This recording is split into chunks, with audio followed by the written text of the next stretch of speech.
मित्रों, इस वीडियो का उद्देश्य है ग्राउंडेड थ्योरी को, जिसको मैंने हिंदी में आधारभूत सिद्धांतों का नाम दिया है,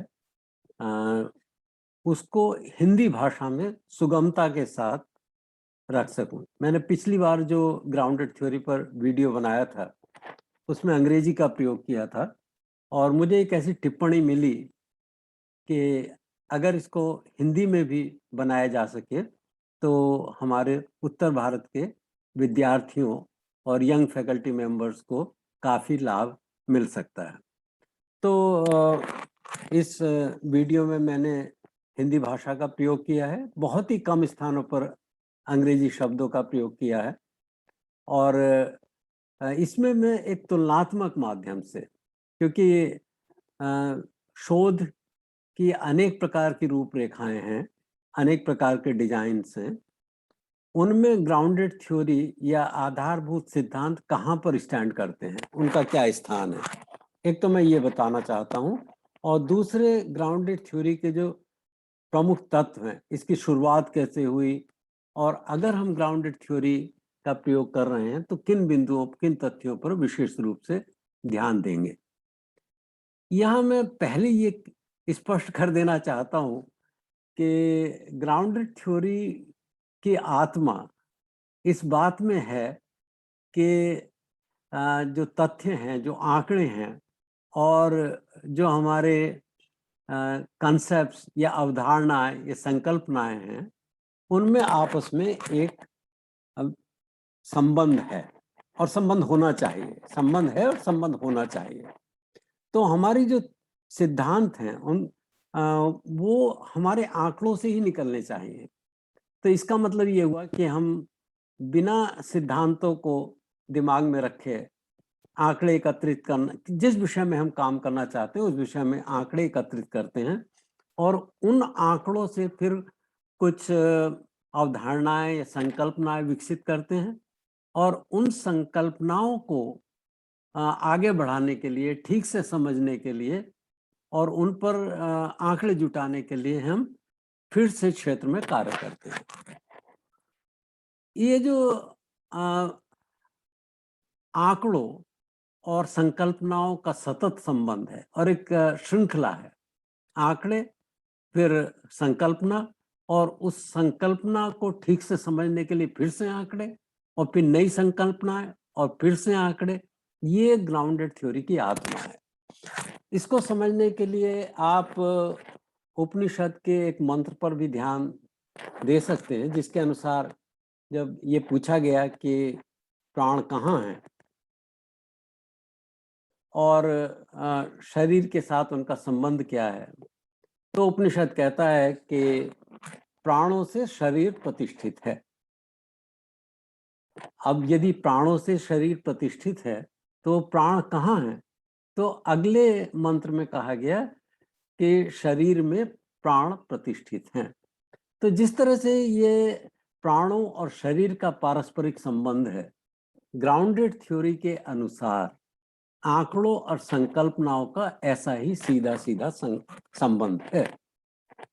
तो आगे तो विस्तार की बात है, लेकिन मुख्य रूप से जिस सेंस में, जिस भाव में ग्राउंडेड थ्योरी दूसरे सिद्धांतों या दूसरी रूपरेखाओं या दूसरी शोध प्रणालियों से अलग है, वो यही है कि आंकड़े और संकल्पनाओं के संबंधों की एक लंबी श्रृंखला, जिसके अंत में हम कुछ सिद्धांतों पर पहुंचते हैं और उन सिद्धांतों को हम कह सकते हैं कि वो ग्राउंडेड थ्योरी के सिद्धांत हैं।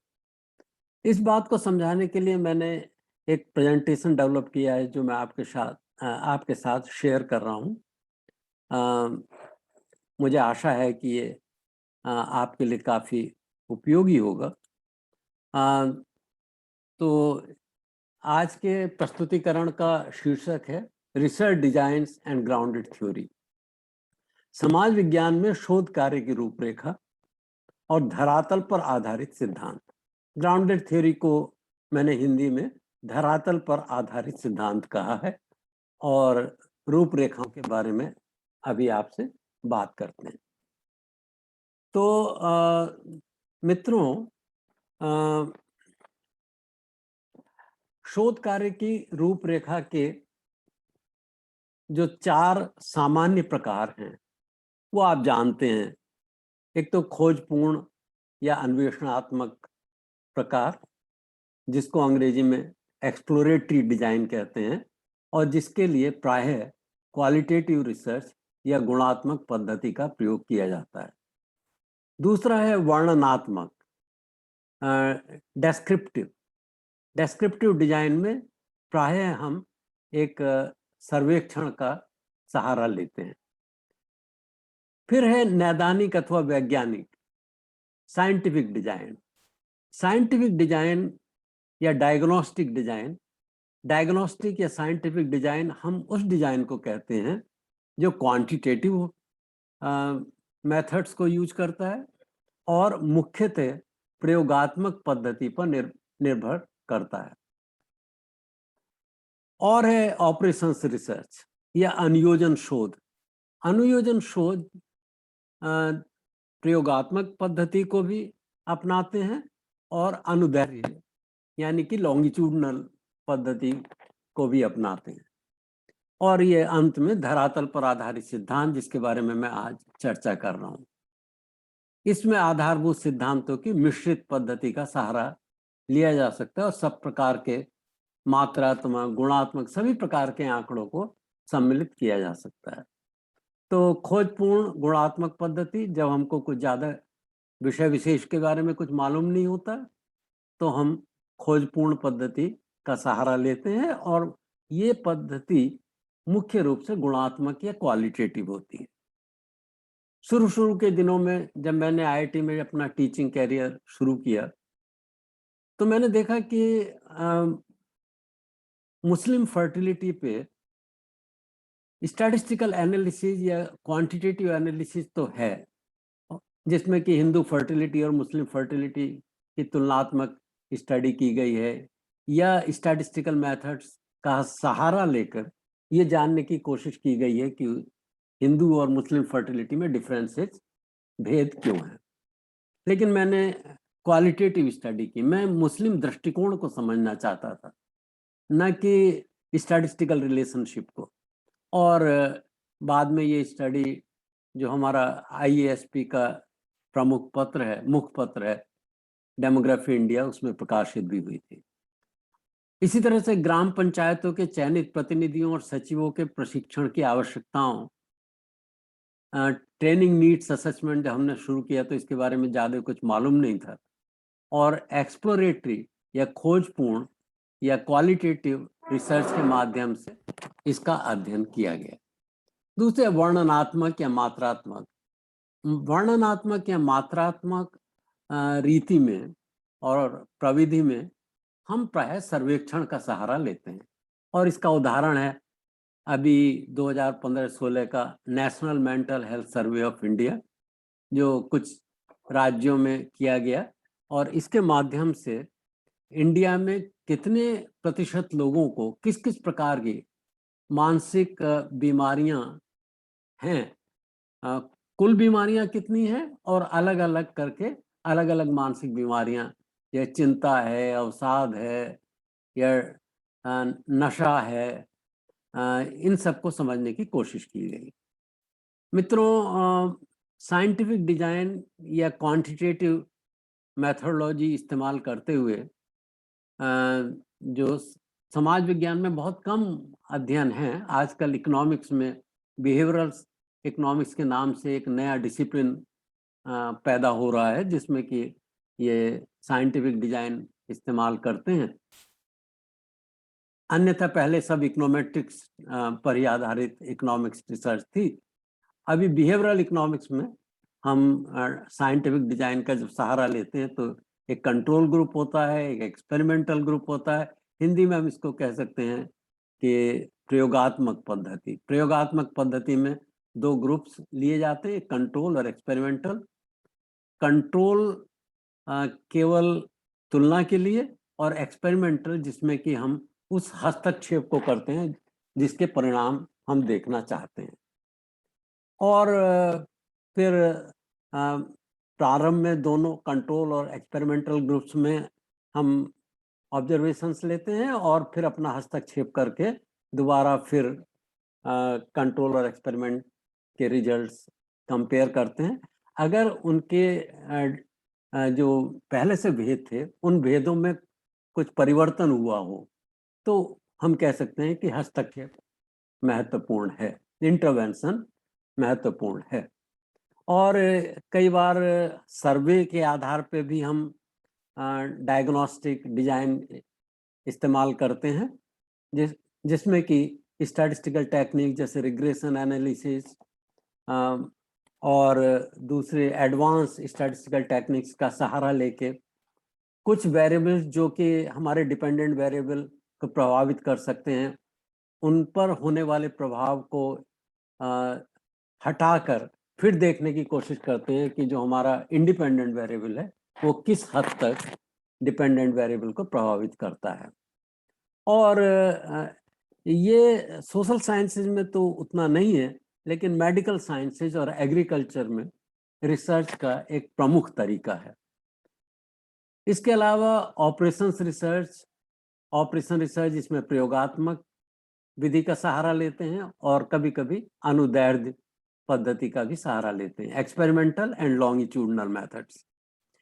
इंडिया में लॉन्गिट्यूडनल स्टडीज बहुत कम है और ये ऑपरेशंस रिसर्च इसलिए डायग्नोस्टिक स्टडीज से अलग रखा जाता है, जबकि मूल रूप से ऑपरेशन रिसर्च में हम वही करते हैं जो डायग्नोस्टिक स्टडीज में, कि जबकि साइंटिफिक स्टडीज का उद्देश्य पूरी तरह से एकेडमिक या ज्ञान संबंधी हो सकता है, ये ऑपरेशन रिसर्च या अनुयोजन शोध मुख्य रूप से किसी हस्तक्षेप के परिणाम को देखने के लिए होती है।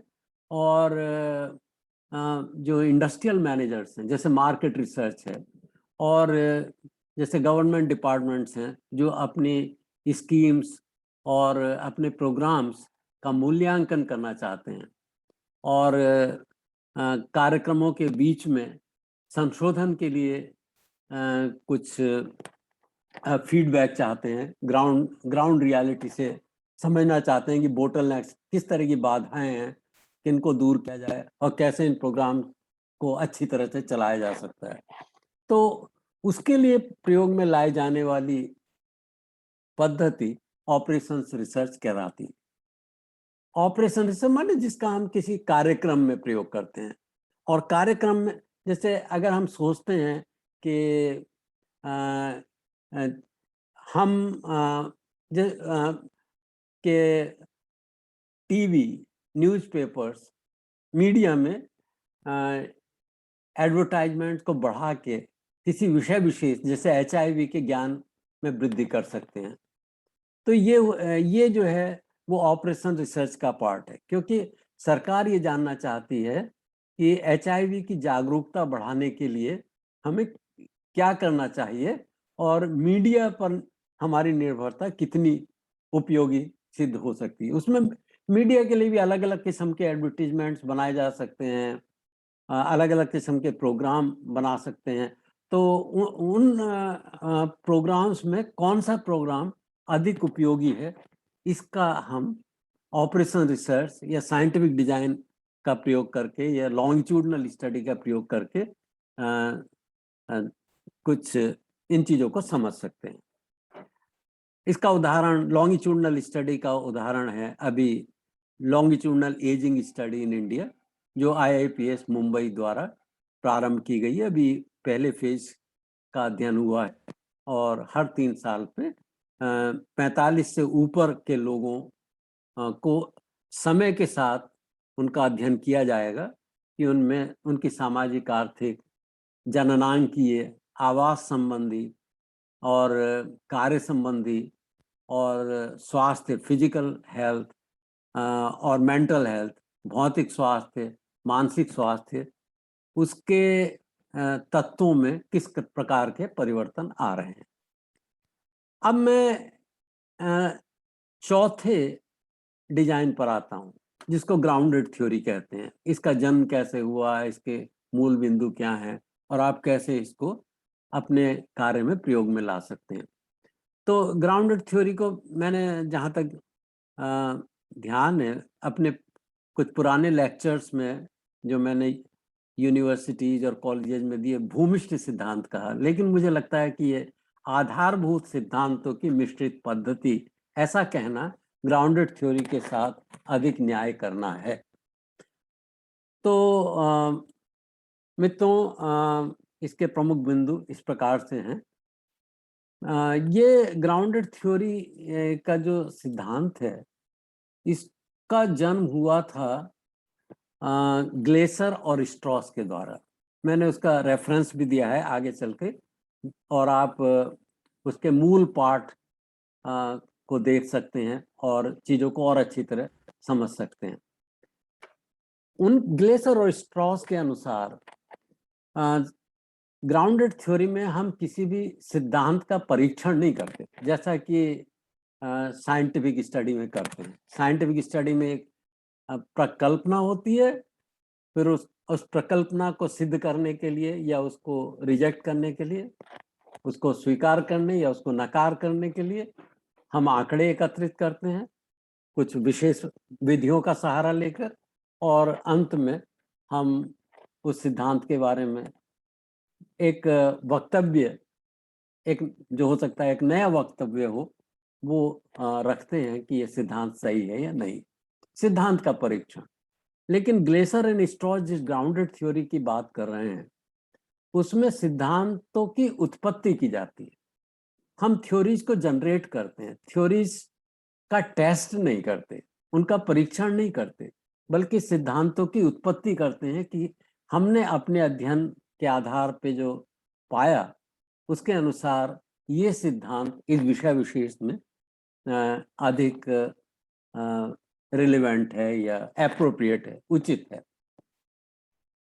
ये ग्राउंडेड थ्योरी ये भी कहती है कि कोई एकमात्र अकाट्य सत्य नहीं है, जबकि जब वैज्ञानिक अनुसंधान करते हैं तो वो एक अकाट्य और गणितीय सूत्र पर आधारित सिद्धांत की तलाश में रहते हैं, और ये मानते हैं। जब कभी जिफ ने माइग्रेशन का मॉडल विकसित किया था 40s में, तो उसने माना था कि ये जो migration equal to a constant of proportionality into population of the place of origin into population of the place of destination divided by distance separating the to.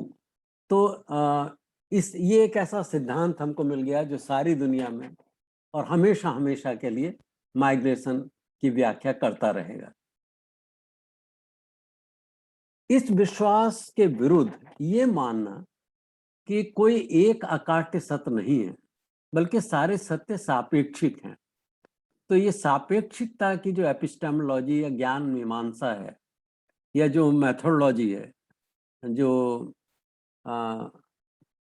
उसके अनुसार जिन सिद्धांतों को हम अपने क्षेत्र का अध्ययन करके निकालते हैं, वो देश काल परिस्थिति और शोधकर्ता, इतनी तमाम चीजों पर निर्भर करते हैं, ऐसा ग्लेसर एंड स्ट्रॉस ने कहा। उन्होंने ग्राउंडेड थ्योरी का जो प्रारंभ था वो गुणात्मक शोध पद्धति या क्वालिटेटिव मेथोडोलॉजी से किया है। ये लोग दोनों, ग्लेसर और स्ट्रॉस, दोनों ही क्वांटिटेटिव और क्वालिटेटिव, मात्रात्मक और गुणात्मक, दोनों ही पद्धतियों में अच्छी तरह से प्रशिक्षित थे, और इसका उन्होंने परिचय भी दिया था, सिद्ध भी किया था कि उनको दोनों सिद्धांतों या दोनों प्रविधियों या दोनों विधियों का अच्छा ज्ञान है। और उन्होंने फिर गुणात्मक सिद्धांत का प्रयोग किया, और उन्होंने ये बताने की कोशिश की, गुणात्मक सिद्धांत के विरुद्ध एक जो तर्क प्रायः दिया जाता है वो ये है कि उससे आप विषय की गहराई में तो जा सकते हैं, लेकिन उसके सिद्धांतों का सामान्यीकरण, जनरलाइजेशन नहीं कर सकते। तो इन्होंने बताया कि अगर हम जो क्वालिटेटिव मटेरियल, गुणात्मक सामग्री एकत्रित करते हैं, उसको एक विशेष प्रकार की मेथोडोलॉजी लगाकर एनालाइज करें, उसका विश्लेषण करें, प्रॉपर उचित प्रकार से कोडिंग विकसित करें, और उन कोड से फिर सिद्धांतों की तरफ जाएं, तो हम इतनी ही वैध थ्योरी डेवलप कर सकते हैं, उतनी ही वैलिड सिद्धांत डेवलप कर सकते हैं, विकसित कर सकते हैं, जितने की साइंटिफिक पद्धति के द्वारा। और उन्होंने इसके लिए ओपन कोडिंग माने कंसेप्ट्स, जो उन्होंने अपना जो गुणात्मक तथ्य एकत्रित किए, उन तथ्यों के आधार पर कुछ कंसेप्ट्स डेवलप किए। उससे फिर एक्सियल कोडिंग, जो एक किस्म के कंसेप्ट ही हैं लेकिन वो अधिक अमूर्त हैं, और जो कुछ सिद्धांतों को, जिसको कि सेलेक्टिव कोडिंग कहा गया है, थ्योरेटिकल लेवल पे उसको सेलेक्टिव कोडिंग कह सकते हैं। तो ओपन कोडिंग जो प्राय जो हमारे इंटरव्यूज हैं उनके टुकड़े होते हैं, या वाक्य विन्यास होते हैं, या कुछ और भी हो सकते हैं, वहां से हम बात शुरू करते हैं। और एनालिसिस कैसे ओपन कोडिंग से सिद्धांत तक पहुंचता है, एक्सियल कोडिंग के मार्ग से होता हुआ, उसको उन्होंने ग्राउंडेड थ्योरी कहा, और कहा कि ये सिद्धांत फिर जनरलाइज भी किए जा सकते हैं, और वो उतने ही वैध हैं जितने कि वैज्ञानिक पद्धति से प्राप्त सिद्धांत।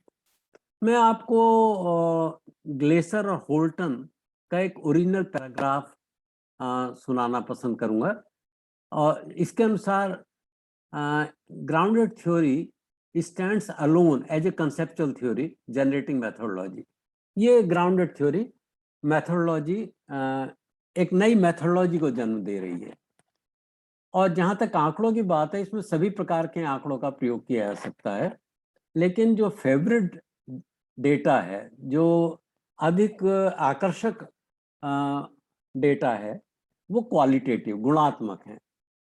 और इसमें interviews are the most popular method, लेकिन जो ग्राउंडेड थ्योरी है वो हर एक डेटा पर लगाई जा सकती है, क्वांटिटेटिव पे भी, क्वालिटेटिव पे भी, और सब कुछ डेटा, उनका सब कुछ डेटा है। इसका अभी अर्थ में अगली स्लाइड में बताऊंगा। Not just one specific data, it is up to the grounded theory researcher to figure out what data they are getting. The data में भी बेसलाइन, आधारभूत, इट में विवेक, कई बार उतने अच्छे से तैयार किया गया ना हो और बहुत स्पष्ट ना हो,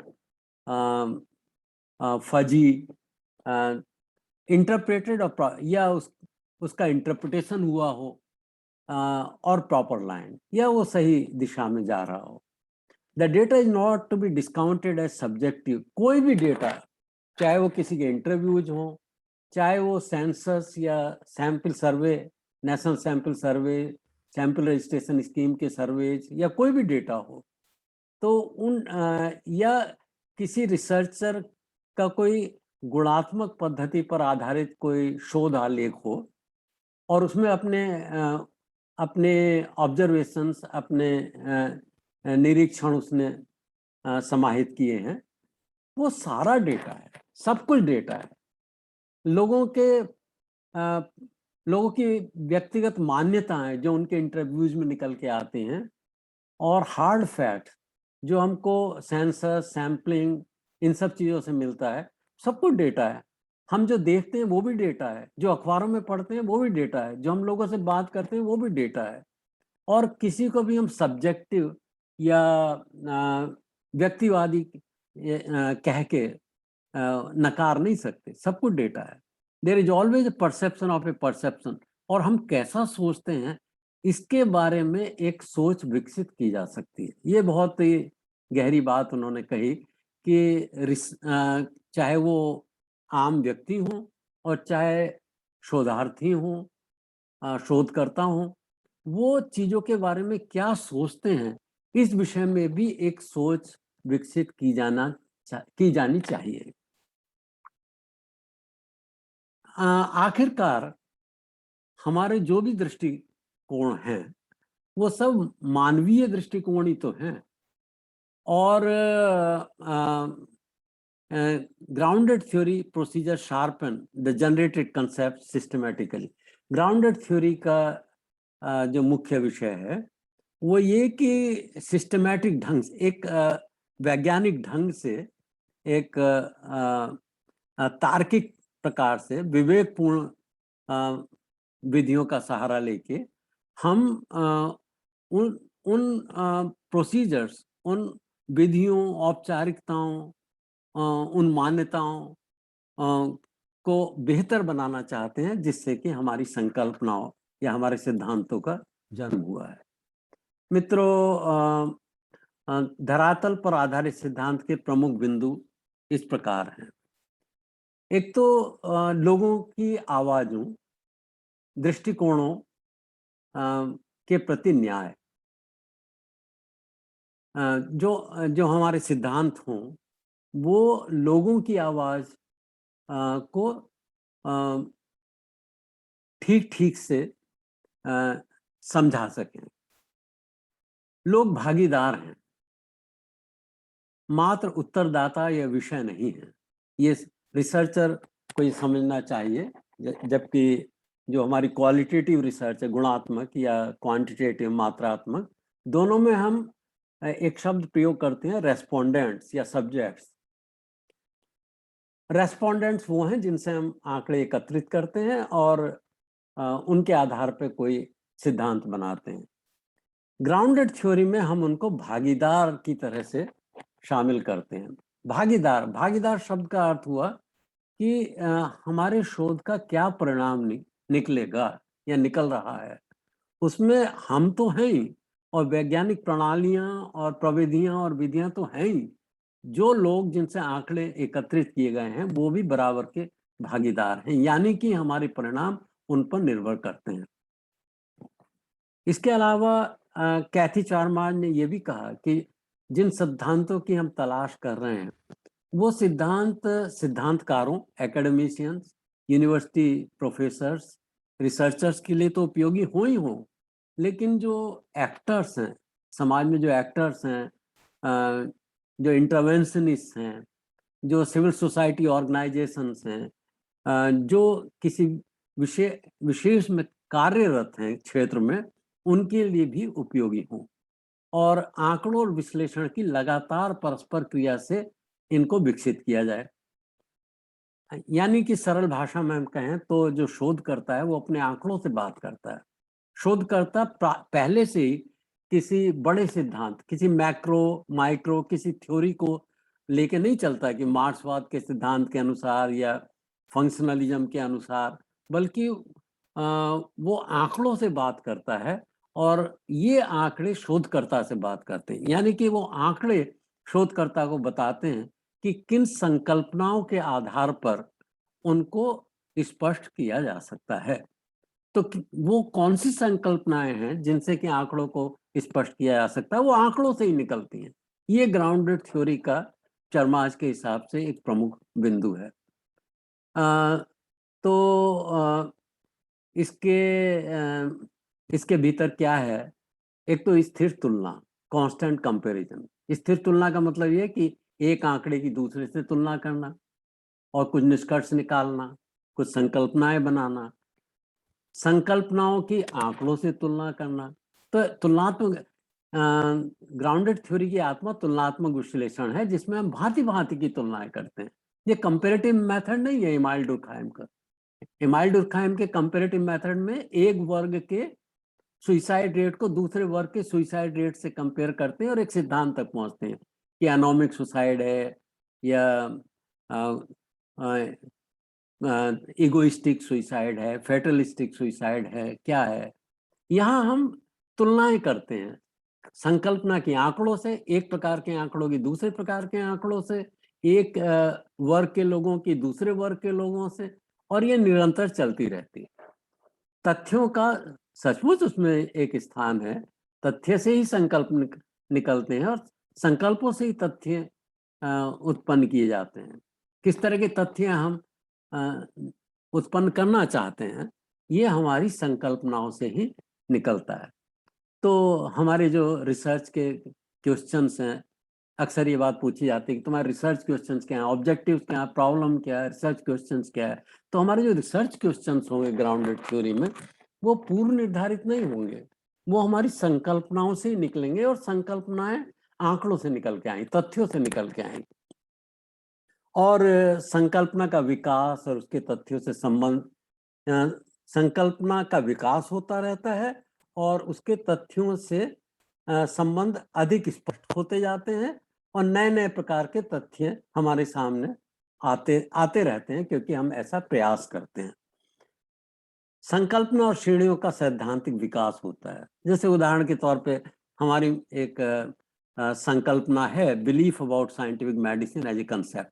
हम बीमारों में काम कर रहे हैं, तो वो साइंटिफिक कैंसर पेशेंट्स हैं, हार्ट पेशेंट्स हैं, या और क्रोनिक केसेज हैं, या कोरोना के केसेज हैं, तो उनके इंटरव्यूज में, उनके नैरेटिव्स में एक बात अगर बार बार निकल के आती है कि साइंटिफिक मेडिसिन के बारे में उनके विचार क्या हैं, तो उसको हम उसकी कुछ कैटेगरीज बनाते हैं, श्रेणियां बनाते हैं, जैसे कि पूरा faith, full faith, emergency use, केवल इमरजेंसी में साइंटिफिक मेडिसिन को यूज करना चाहिए, या उसको पूरी तरह से रिजेक्ट कर, उसका निरादर, पूर्ण निरादर, उसको बिल्कुल नकार देना, या एम्बिग्युइटी में रहना। हाँ, हो भी साइंटिफिक मेडिसिन उपयोगी भी हो सकती है, अनुपयोगी भी हो सकती है, उपयोगी भी है, इसके साइड इफेक्ट्स भी हैं, और ये तो भाई मरीज की परिस्थितियों पर डिपेंड करेगा, और ये इस पर भी डिपेंड करेगा कि आपकी फाइनेंशियल कंडीशन, आपकी आर्थिक स्थिति कैसी है। तो ये श्रेणियां हैं। एक शब्द आता, एक ये कंसेप्ट आता, सैद्धांतिक न्यादर्श, जिसको अंग्रेजी में थ्योरेटिकल सैम्पलिंग कहते हैं। सैद्धांतिक न्यादर्श पूरी रूप से ग्राउंडेड थ्योरी या धरातल पर आधारित सिद्धांतों की देन है।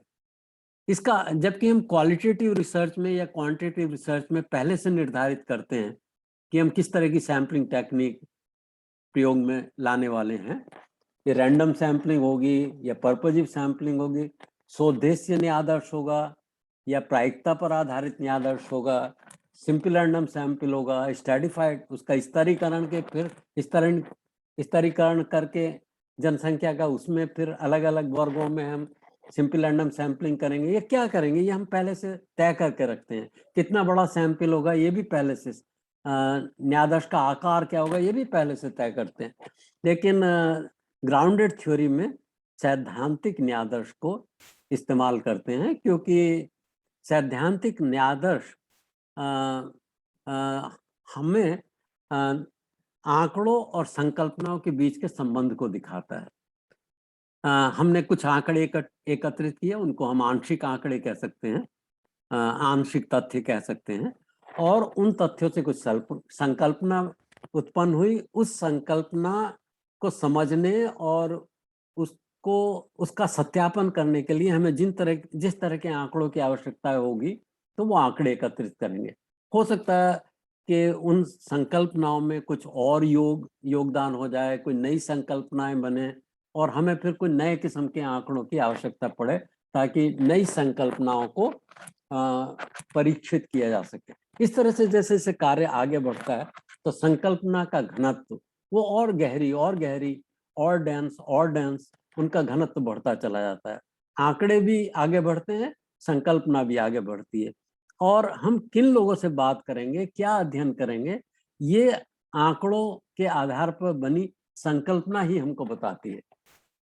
तो हम क्षेत्र में आंकड़े एकत्रित करने के बाद हमारे मस्तिष्क में क्या क्षेत्र की स्थिति उत्पन्न होती है, उसके अनुसार तय करते हैं कि किससे बात करनी है और किन किन लोगों कितने कितने लोगों से बात करनी है। ये सैद्धांतिक न्यादर्श हुआ, और ये तब तक चलता रहता है कार्यक्रम जब तक कि जो संकल्पनाएं हैं और उनकी श्रेणियां हैं, उनको पूरी तरह से समझ ना लिया जाए, और हमको ये ना लगने लगे कि हाँ, अब हम उस स्थिति में हैं कि हमारे पास वो संकल्पनाएं हैं जिनके आधार पर हम क्षेत्र के बारे में एक सामान्य वक्तव्य दे सकते हैं, और उसकी श्रेणियों के बारे में हमारा मत ये है। जब तक ऐसा ना हो जाए, पूर्ण रूपेण जब तक हम श्रेणियों को ना समझ सकें, तब तक हम कार्यक्रम करते रहते हैं। कृपया ये ध्यान दें कि ये एक भ्रम है कि धरातल पर आधारित सिद्धांत एक प्रकार से गुणात्मक शोध का ही परिणाम है।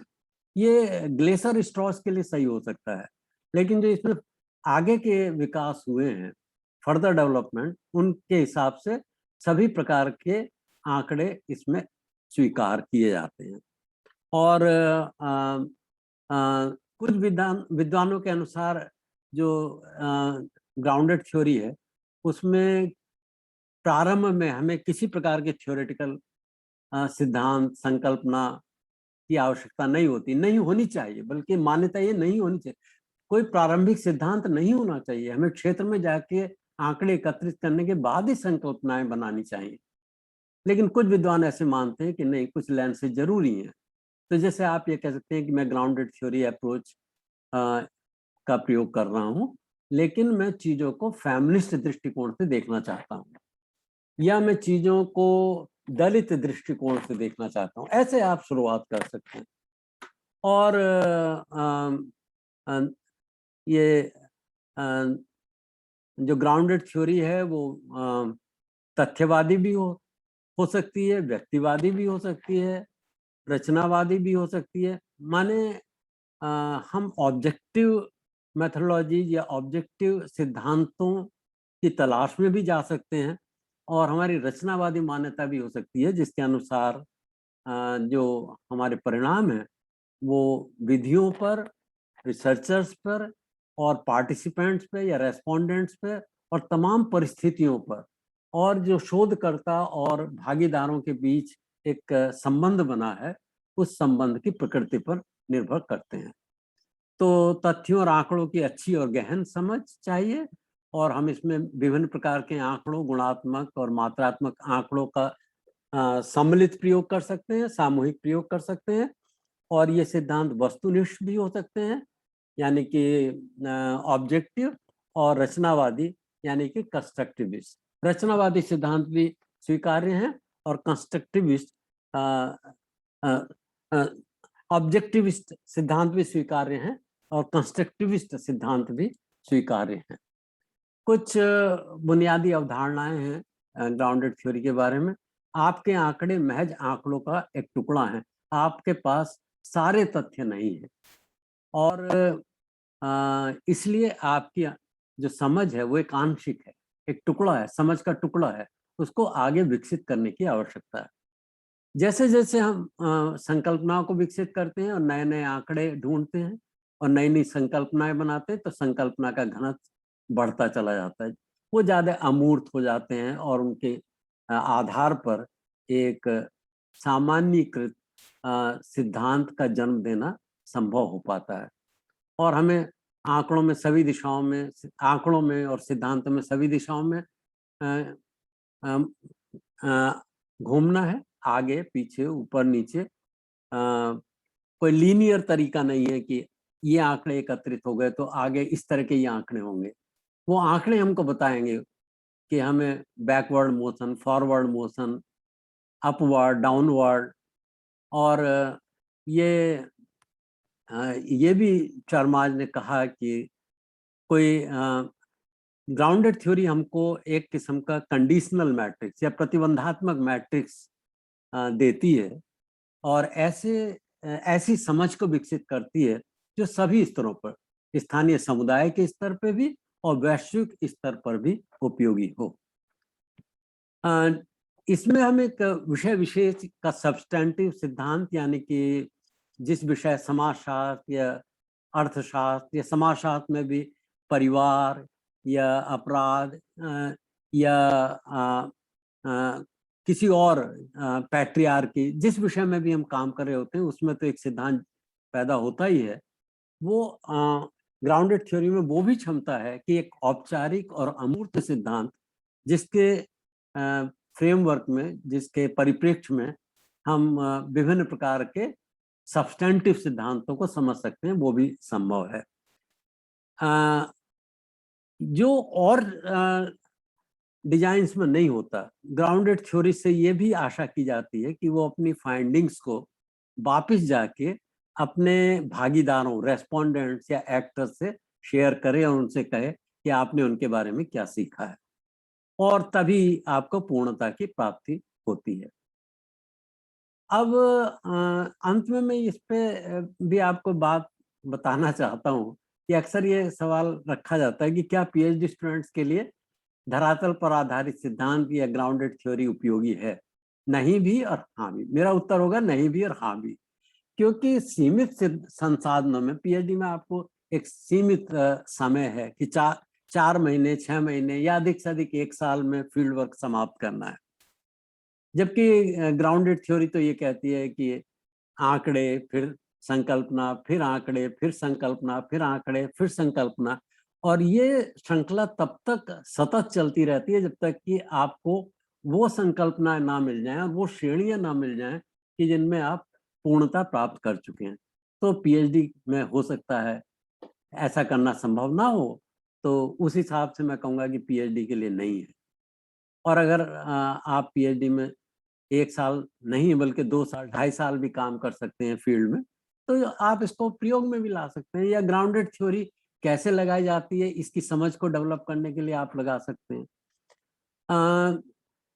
ये ध्यान रखें कि कई स्टूडेंट्स ऐसा करते हैं कि वो ना क्वालिटेटिव प्रविधियों को ठीक से समझते हैं, ना क्वांटिटेटिव, और वो सोचते हैं इनकी समझ की जटिलता से बचने के लिए ये कह दो कि ग्राउंडेड थ्योरी लगा रहे हैं। ये तो बहुत ही गलत बात है। उपस्थित सिद्धांत प्रविधि और आंकड़ों की समझ की जटिलता से बचने का सहारा मत लें। सैद्धांतिक न्यायादर्श के कारण बार बार आंकड़ों की ओर जाना पड़ सकता है। आंकड़े संकल्पना, आंकड़े संकल्पना, आंकड़े संकल्पना, आंकड़े संकल्पना, ये एक सतत श्रेणी बनाते हैं। यद्यपि आधारभूत सिद्धांतों की रणनीति को किसी भी क्षेत्र में प्रयोग ला सकते हैं, जैसे भेदभाव, बीमारी का अनुभव, आपदाएं और अयोग्यताएं।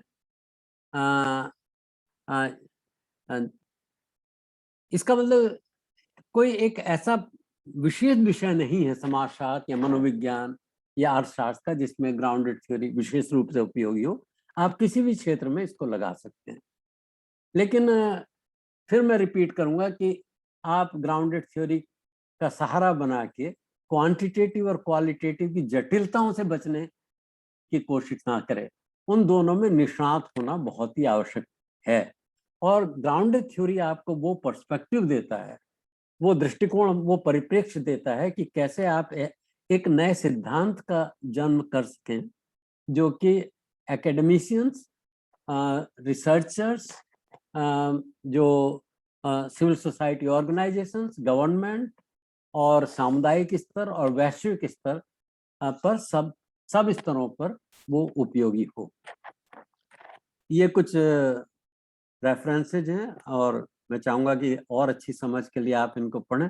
ग्लेसर एंड एंसेल्म स्ट्रॉस, ये 1967 की क्लासिक स्टडी है, जहाँ से कि ग्राउंडेड थ्योरी शुरू हुई। फिर ग्लेसर का ये काम है कंस्ट्रक्टिविस्ट ग्राउंडेड थ्योरी, जो हिस्टोरिकल सोशल रिसर्च जर्नल में छपा था। फिर स्ट्रॉस एंड कॉर्बिन का एक बेसिक पेपर है ग्राउंडेड थ्योरी मेथोडोलॉजी।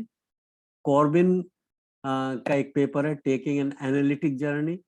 4 मार्च का कंस्ट्रक्टिंग ग्राउंडेड थ्योरी किताब है, 2006 में सेज पब्लिकेशन से छपी है। और 4 मार्च के फिर और रेफरेंसेस भी हैं इसमें, the pursuit of quality in grounded theory, ये आपको नेट पे मिल जाएगा। 4 मार्च का एक और काम जो उनका एडिटेड काम है, हैंडबुक ऑफ ग्राउंडेड थ्योरी, इसको देखना चाहिए। और shifting the ground, constructivist grounded theory, जो एक दूसरी किताब में एडिटेड किताब है, उसमें उनका आर्टिकल है। आर्यप्रिया का एक आर्टिकल मुझे बहुत पसंद आया था, जो सोशियोलॉजिकल बुलेटिन में 2016 में छपा था। और ये कुछ और रेफरेंसेज हैं। जो रेफरेंसेज आपको उपलब्ध हो जाएं उनको पढ़ने की कोशिश कीजिए, पढ़िए और सोचिए, और मेरी जो मैंने इस वीडियो में कहा है उसकी आलोचना कीजिए, और सोचिए कि आप अपने सत्य को सबका सत्य कैसे बना सकते हैं।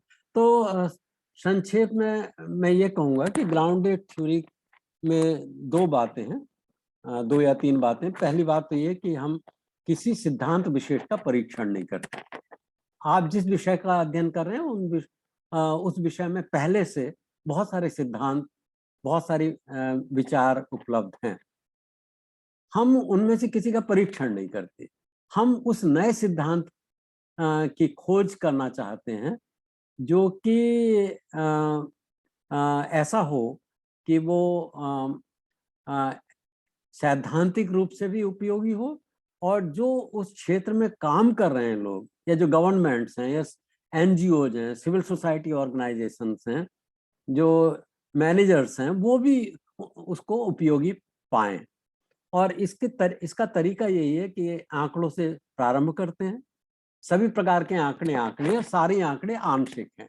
हमें कभी भी आंकड़ों की समग्रता में समझ नहीं हो सकती है, या वो सारे आंकड़े जो हमें अपने विषय की समझ के लिए चाहिए कभी भी उपलब्ध नहीं होंगे। सारे आंकड़े आंशिक हैं।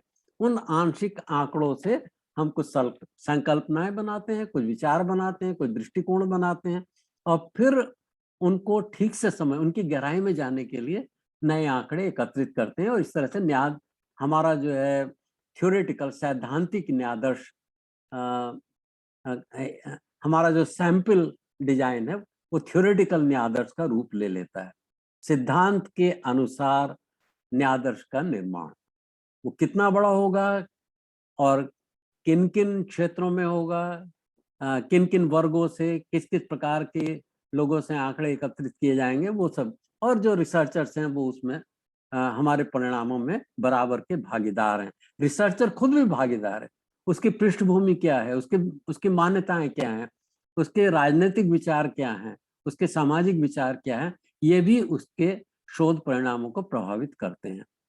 तो ये 2-3 बातें हैं। मुझे आशा है कि अब आपको ग्राउंडेड थ्योरी की अच्छी समझ बन सकती है।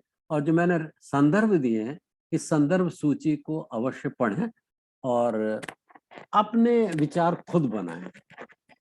अगर आपका कोई प्रश्न हो तो आप मुझसे ईमेल के द्वारा, और मैंने अपना वेब पेज का एड्रेस दिया हुआ है शुरू में, तो आप मुझसे संपर्क कर सकते हैं। और मैं कोशिश करता हूं कि आपके जवाब जल्दी से जल्दी दूं। धन्यवाद, बहुत बहुत धन्यवाद। आशा है हिंदी का ये ग्राउंडेड थ्योरी का वीडियो आपके लिए उपयोगी सिद्ध हुआ होगा।